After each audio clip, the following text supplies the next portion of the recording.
Hey everyone, Mr. Technodad here. I'd like to tell you a story that takes place all the way back in 1999. I was married to my first wife and she was pregnant with what would be our first kid, a boy who would grow up to become a famous Minecraft player. And we were doing all the things new parents do. You know, we got a crib and we got a bassinet and we're getting diapers, we got burp cloths, we got all these things. And at some point we realized these are all infrastructure for the parents to take care of the baby. And we thought, what's a baby gonna want? So we went to Toys R Us, which if you don't know is a now defunct toy superstore. We walk in the door, I don't think I'd been in a toy store in like 15 years. So it was a little bit of an adjustment, you know? I'm walking around and then I see something that brought me up short.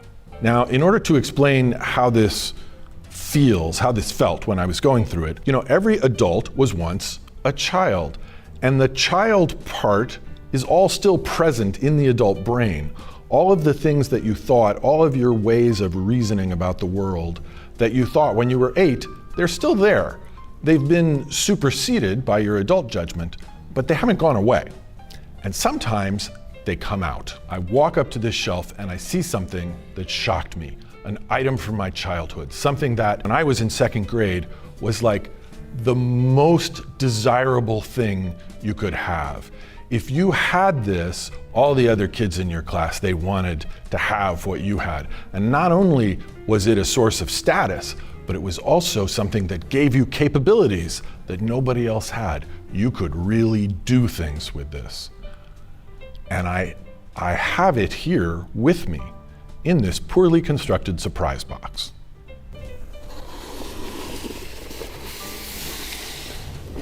Here it is. The Crayola Crayon 64 pack with the built-in sharpener. When I was in 2nd grade, this was the ultimate thing to have.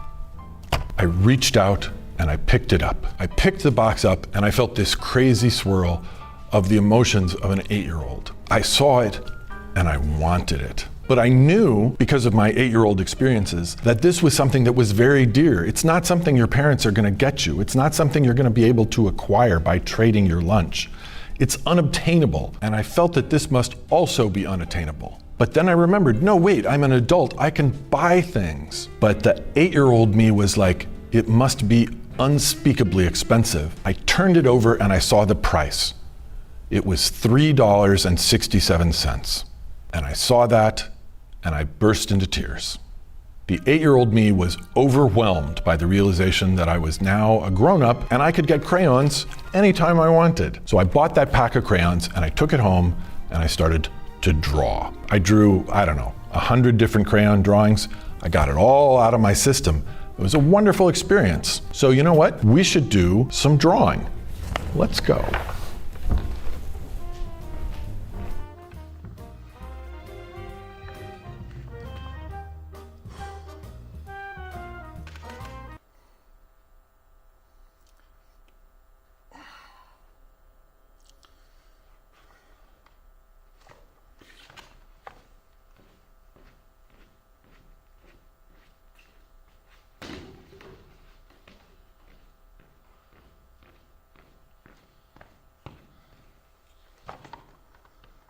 That's better. Okay, that didn't work out so well. Let's come back here. I got a whole bunch of crayons. I got a whole bunch of paper. Now, I want to emphasize that I don't actually know how to draw. I have no drawing skills per se. I drew when I was in 2nd grade and various other times when I was a kid, but I'm not a practiced artist. This isn't about artistry. What this is about is an expression of creativity coming up from inside of you that you are expressing for the sheer joy of doing so. So I'm gonna start just by drawing some gestures, just some lines to express some feelings, get some motion in here. There, that was fun. Does it mean anything? I don't know. I'm gonna draw my cameraman. You gonna draw me? Yeah, hold still. Okay. Oh no, fingers. Do more fingers. You sure have a lot of your fingers in the frame. I don't know why you did that. I have a lot of fingers. Do you have like 10 of them?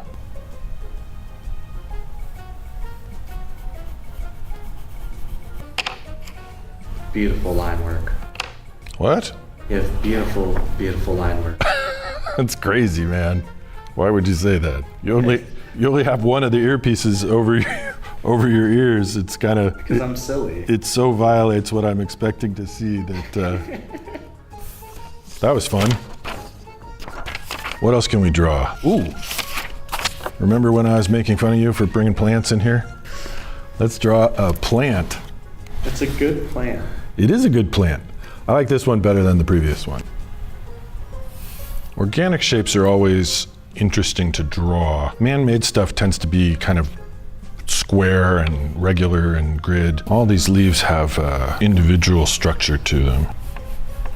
Is this a real plant or is this synthetic? That's a fake plant. I'm just drawing what's in my head instead of what I am seeing. There's an insight there. If I have an insight about drawing, it would be this. We look out into the world, we see the world, and we know the world is in 3D, and we build a model of that 3D world in our head.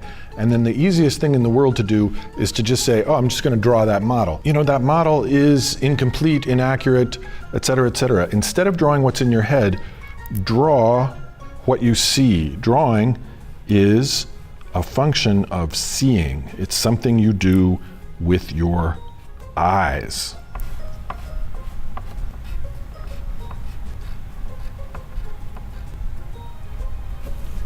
So it's interesting. I look at my drawing, it feels a little unbalanced to me, and then I look at the plant, and it feels a little unbalanced to me. I think I actually captured how unbalanced the plant is. And again, this isn't like realistic or beautiful or amazing or anything. This is me expressing my creativity. This is not my medium. My medium is film, pictures, words. Those are what I have a natural affinity for. But drawing is fun, and there's nothing else like drawing. What else? Oh, haha. So I was watching a show I liked the other day, and I saw a particular shot, and I was like, I'd like to draw that. And here she is. The thing that made this jump out at me is the perspective. Her hand is several times larger than her head, which of course your hand isn't larger than your head, but it is if the angle is just so. And that kind of jumped out at me. Plus she's a fun character. Let's get a couple of different greens out here. You know what? We should start with the hand.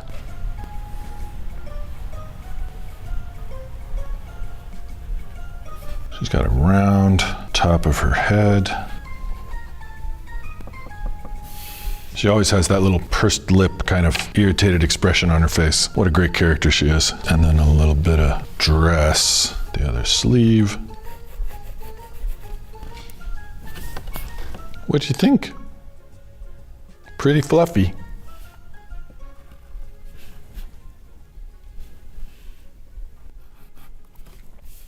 Class S, rank 2, Tatsumaki. And finally, I think I want to draw this beautiful geometric things, kind of thing that appeals to engineers.